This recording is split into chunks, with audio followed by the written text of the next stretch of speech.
Hello, today's topic is going to be the talk of the town. That's a lot of T's, which, I mean, I'm British, so you'd expect that. Moving on, skill-based matchmaking is what everyone's talking about because a lot of people are complaining that the Halo 3 refueled playlist, recently added to Halo Infinite, dialed up the skill-based matchmaking to 11.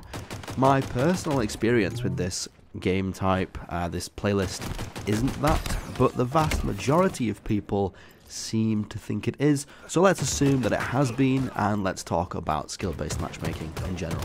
Now, as a game developer, I always say newly, but I've been in this business now for over 3 years, so I guess I can give kind of a somewhat educated reason as to why skill-based matchmaking exists, and objectively why it's actually a good thing for gaming, but don't leave a dislike when you hear that. I'm going to explain why, and I'm going to explain how 343 do their skill-based matchmaking incorrectly, which is why people have a negative experience. So, the idea with skill-based matchmaking is two things. From a player point of view, it's to ensure that you get even matches and they aren't complete blowouts. It's to ensure that the teams who match each other are on an even playing field and there's some level of fairness and stuff like that. For the developers, it's actually one of the best ways we've found so far in the industry to retain player retention. Because if people are getting destroyed in, let's say they play 20 matches a day, if they're getting destroyed in 16, 17 of those, more than likely they're going to churn, which means they will stop playing your product and go elsewhere, and in business, this is bad, obviously. It's human nature to want to win when that is especially the objective of a video game such as a shooter. No matter what game mode you're playing in Halo, the majority of them, 99% of modes bar custom game modes, are objectively to win. That's the whole point of the game. So naturally when people lose, they get discouraged, and the more losses over time, the more likely they are to leave the game, which then means less money for the developers because they don't play, therefore they don't buy transactions and things like that. For players, it means more enjoyable game, more or less. Obviously, the people who are naturally good at the game are somewhat going to get a more enjoyable experience if they're winning the majority of their matches. But the sacrifice there is that the people that keep losing risk churning, as I said, and therefore the game would just end up being a game that is full of sweaty players with a very small community.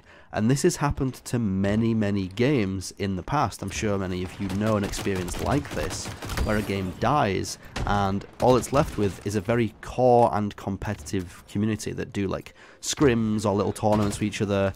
Everyone kind of knows each other, that kind of environment, and this is one of the core reasons why it happens. So skill-based matching is there to kind of, get you on that 50-50 to 60-40 win-loss, so that you win just enough games to keep you playing, and you also lose just enough games to make sure that you give other people wins, if that makes sense, so that everyone is kind of on this, this 60-40 win-loss, so they're not winning enough to be destroying everyone, and they're also not losing enough to churn as a player.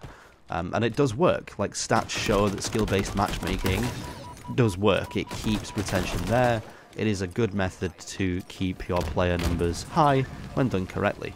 Now, the problem with Halo Infinite skill-based matchmaking, and a lot of people know this, but I feel like some people kind of, it's almost like the phrase Chinese whispers. They hear one thing and it gets twisted because they didn't hear the full conversation, or maybe they're not too educated on the topic and things like that. People just go, skill-based matchmaking, bad, I've heard it's terrible, this streamer said it's bad, and blah blah blah. I'm here to tell you that skill-based matchmaking is actually a good thing, but it's just the way that it's implemented in some games is the thing that's bad. So Halo Infinite, what it does is it tries to create a team, two teams, that are evenly matched in terms of a hidden scoring system. The easiest way to break this down is, let's say every player is ranked on a point system of between 0 and 1000, okay? So rather than finding 4 teammates that are all ranked around 900 to 950, and then 4 opponents that are all ranked between 900 to 950, what Halo Infinite does a lot of the time is designate a carrier, I guess.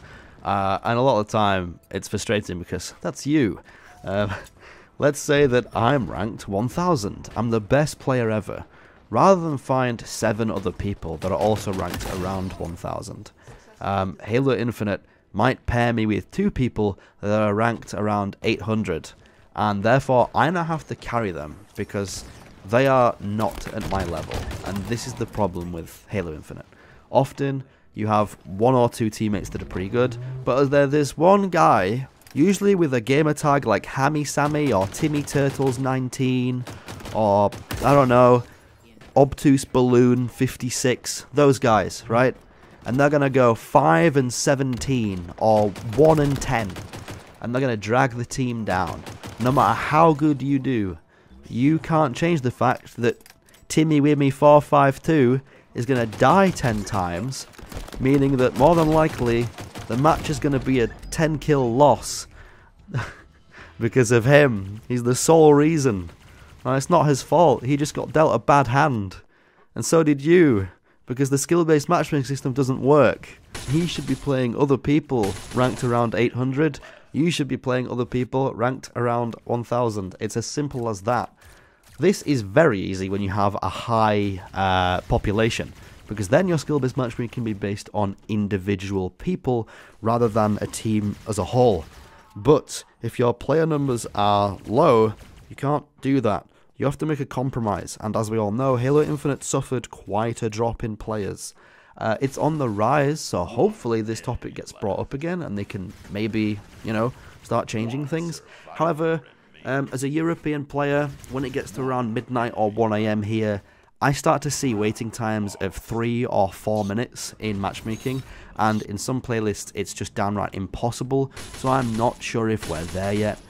During peak times, I can find games in 20-30 seconds. Changing the system, though, might make that longer. It might become 1 minute and 30, 2 minutes. Personally, I'd be okay with it, but I know some people aren't. So it is very much a balancing act, and, you know, I think it's just something we're going to have to receive more information on from 343 as the player number grows. And, yeah, hopefully some communication would be good. That's it.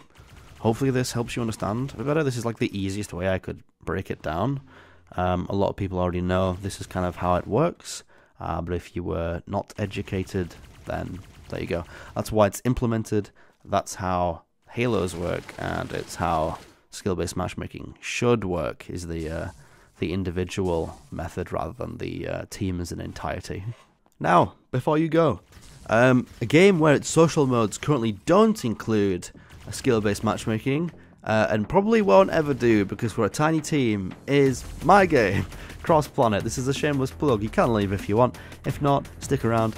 This is Cross Planet. It's a third-person shooter actually inspired by Halo, Unreal Tournament, Quake, that kind of stuff.